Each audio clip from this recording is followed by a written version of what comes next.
I am legitimately excited to talk about the movie we are here to talk about, which is Heart Eyes. I am from New Jersey. For the past several years, the Heart Eyes killer has wreaked havoc on Valentine's Day by stalking and murdering romantic couples. This Valentine's Day, no couple is safe. When I first saw the trailer, I was kind of like, yeah, I'll see it. But am I like dying to go check this out? No, I wasn't. But I am happy to report that I was wrong. This movie is awesome. Heart Eyes is a comedy horror mystery directed by Josh Rubin, written by Philip Murphy, Christopher Landon, and Michael Kennedy. The film stars Mason Gooding and Olivia Holt as the two leads in this sure-to-be classic slasher.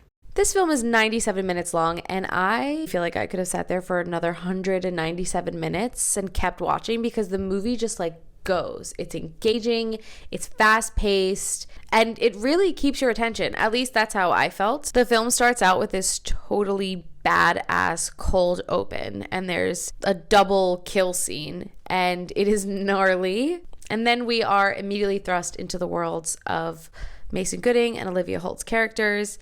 And if I hadn't just seen these insane kills like 4 minutes before, I maybe would have forgot what genre I was watching because it really throws you right into the rom-com genre, but in a really great way. It also is perfectly set up for a second installment, but, getting ahead of myself. This movie honestly has everything you want in a holiday-specific slasher, and it's done really, really well.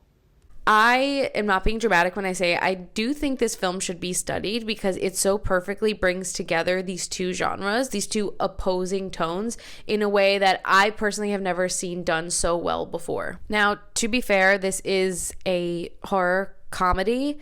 It is legitimately funny. I'm usually partial to a really good horror comedy. I'm thinking of Santa Clarita Diet, which deserved more than 3 seasons. I don't want to talk about it. So this movie, Heart Eyes, really scratched that itch for me. These kills are unique and if you've seen the trailer. Now, as a millennial, I could not have picked Olivia Holt out of a lineup. Never seen her before, didn't know what she looks like, couldn't name anything that she was in, but I had heard the name. But she's awesome. I am such a fan. She was so good in this movie. Same with Mason Gooding. I was kind of lukewarm on him from the Scream franchise. I think he's fine. But I felt like charmed by him in this. I was like, oh, he's kind of a star. Mason and Olivia have such great chemistry and they have such great banter, as they say on the British dating shows.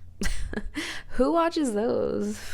And I have to say, I think Olivia Holt plays an excellent, like, young, career-driven, sort of jaded woman who's constantly put down by her like crazy boss, and Mason does a really good job at playing this, for lack of a better term, lover boy character, and the two of them just really come together in a really engaging way. And I think obviously without two leads that have great chemistry and are very talented in their own rights, then the film I think is still good, but I think that they really elevated the story and how everything played out. I was not obsessed with the way that they wrapped up the ending and the reveal of the killer.